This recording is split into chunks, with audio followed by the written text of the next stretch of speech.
हम हैं संभल की धरोहर का वो आईना जिसे देख लोग इतराते हैं। क्या खूब दिया है इतिहास ने मुझे, जिसे हम अपनी सरजमी पर लहराते हैं। शहंशाहों के क्रम ने संभल के सामरिक महत्व को जान लिया था। दिल्ली में बैठे सम्राटों ने हमारे वजूद को पहचान लिया था। संभल का इतिहास बना है हमारे पुरखों की तलवारों से। आज प्रसिद्धि मिली है संभल को हमारे अपने लोगों के हुंकारों से। तो आइए हम चलते हैं अपने अगले एपिसोड की ओर।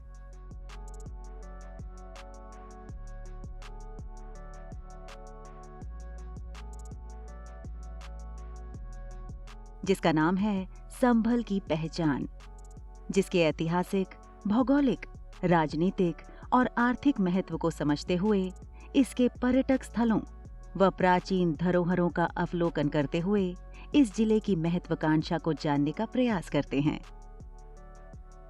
शासकों और सम्राटों का घर माने जाने वाले उत्तर प्रदेश के संभल जिले का इतिहास समृद्ध रहा है।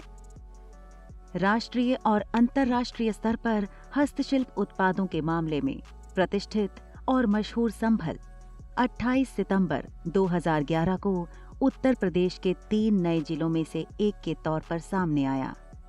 प्रचलित लोक मान्यताओं के अनुसार सतयुग में इस जगह का नाम सत्यव्रत था, त्रेता में महदगिरी, द्वापर में पिंगल और कलयुग में इसका नाम संभल पड़ा। संभल में बनने वाले हस्तशिल्प उत्पाद राष्ट्रीय और अंतर्राष्ट्रीय स्तर पर काफी मशहूर हैं। यहाँ निर्मित किए जाने वाले हॉर्नबोन उत्पाद अंतर्राष्ट्रीय बाजार में निर्यात भी किए जाते हैं। वास्तव में संभल के कारीगरों को विश्व स्तर पर बेहतरीन सजावटी सामान के उत्पादन के लिए जाना जाता है। संभल के हस्तशिल्पियों की बनाई गई शानदार ज्वेलरी को 7 समंदर पर विदेशी भी पसंद करते हैं, क्योंकि ये दाम में कम और दिखने में आकर्षक होती हैं। संभल की हड्डी सींग के डेकोरेशन से बनने वाली तमाम ज्वेलरी संसार भर में प्रसिद्ध है। यह प्राचीन शहर एक समय महान चौहान सम्राट पृथ्वीराज चौहान की राजधानी भी थी। वह संभवतः यह वही है जहां वह अफगानियों द्वारा द्वितीय युद्ध में मारे गए। दिल्ली के पहले मुस्लिम सुल्तान कुतुबुद्दीन ऐबक ने कालांतर में संभल को जब्त कर लिया और इसे अपने साम्राज्य में शामिल कर लिया, और बाद में दिल्ली के एक अन्य सुल्तान फिरोज शाह तुगलक ने संभल शहर पर छापा मारा, क्योंकि वहां से एक हिंदू शासक उसके कई आदमियों की हत्या के लिए जिम्मेदार था। इसलिए उन्होंने संभल में मुस्लिम शासन की कोशिश की और हिंदू शासक की सभी सेनाओं को जीतना चाहा या उन्हें जीवन भर के लिए गुलाम बनाना चाहा। संभल एक पुराना उपनिवेश है जो मुस्लिम शासन के समय भी महत्वपूर्ण था। वह सिकंदर लोदी की 15वीं सदी के अंत व 16वीं सदी के शुरू में प्रांतीय राजधानियों में से एक था। मध्यकाल में संभल का सामरिक महत्व बढ़ गया, क्योंकि यह आगरा व दिल्ली के निकट है। संभल की जागीर बाबर के आक्रमण के समय अफगान सरदारों के पास थी। बाबर ने हुमायूं को संभल की जागीर दी, लेकिन वह वहां बीमार हो गया और वापस आगरा लाया गया। अंततोगत्वा हुमायूं ने पुनः वापसी करते हुए साम्राज्य को अपने चारों भाइयों में बांट दिया।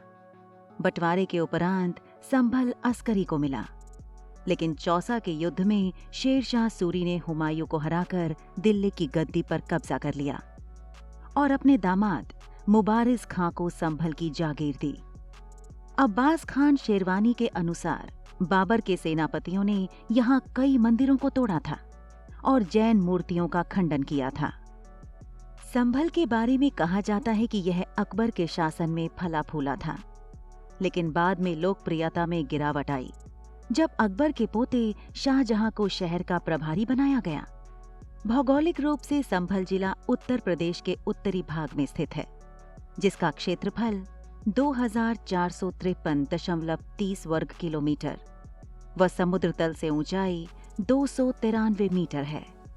यहाँ की साक्षरता दर 46.5% और महिला पुरुष अनुपात 908 महिलाएं प्रति 1000 पुरुषों पर अवस्थित हैं।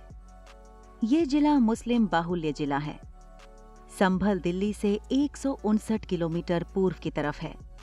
और उत्तर प्रदेश की राजधानी लखनऊ से 355 किलोमीटर उत्तर पश्चिम की तरफ है और जनसंख्या लगभग 22 लाख है। प्रशासनिक सहूलियत के लिए संभल को 1 लोकसभा, 5 विधानसभा, 8 विकास खंड, 3 तहसील, 556 ग्राम पंचायत के क्रमबद्ध जाल में बांधा गया है। आर्थिक दृष्टिकोण से संभल जिला एक कृषि व्यापार केंद्र है। शहर में कई कृषि उत्पाद, प्रसंस्करण और विनिर्माण इकाइयां मौजूद हैं। दक्षिण एशिया में संभल का सबसे बड़ा बाजार मेंथॉल है। मेंथॉल का अधिकांश तेल पश्चिमी यूरोप और चीन को निर्यात किया जाता है। यह दुनिया भर में अपनी हस्तकला, भैंस के सींग, सीशेल्स, मोती की माला और कुछ रसायनों से बने उत्पादों के लिए भी लोकप्रिय है। हस्तशिल्प के सूक्ष्म कारखाने मुख्य रूप से सराय तारेन नाम के उपक्षेत्र में स्थित हैं।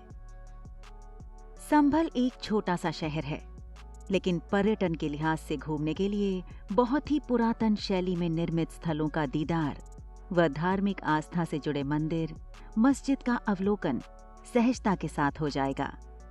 इन स्मारकों में से कुछ समय के अनुरूप बहुत ही पुराने हैं और समय की कसौटी पर कुशलता के साथ कई शताब्दियों से अपनी पहचान को बनाए हुए हैं। पहली बार बाबर ने मस्जिद का निर्माण संभल शहर में किया था। यह इस बात का एक सच्चा प्रमाण है कि मुगलों का इस छोटे से शहर को आकार देने में स्थायी प्रभाव कैसे पड़ा। ऐसे ही ऐतिहासिक और प्राचीन स्थलों के बारे में हम आगे विस्तार से जानेंगे। मनोकामना मंदिर। संभल में यह बहुत लोकप्रिय मंदिर है। मनोकामना मंदिर में बाबा राममणि की समाधि है। बाबा राममणि को स्थानीय लोगों द्वारा एक महान संत माना जाता है और कहा जाता है कि उन्होंने अलग अलग बीमारियों से ग्रसित लोगों को ठीक किया, साथ ही निस्वार्थ और एक अत्यंत दयालु जीवन जिया। मंदिर परिसर में एक तालाब भी शामिल है, जो कई अन्य छोटे मंदिरों से घिरा हुआ है, जैसे कि हनुमान मंदिर, राम सीता मंदिर और देवी जी मंदिर। हर साल बाबा राममणि के जीवन और समय को याद करने के लिए मंदिर में एक बड़ा भंडारा होता है। श्री कल्कि विष्णु मंदिर। मान्यता है कि भगवान विष्णु अपने 10वें अवतार को श्री कल्कि अवतार कहते हैं और संभल शहर में जन्म लेकर इस अवतार को धारण करेंगे तथा कलयुग की सभी बुराइयों को दूर करेंगे।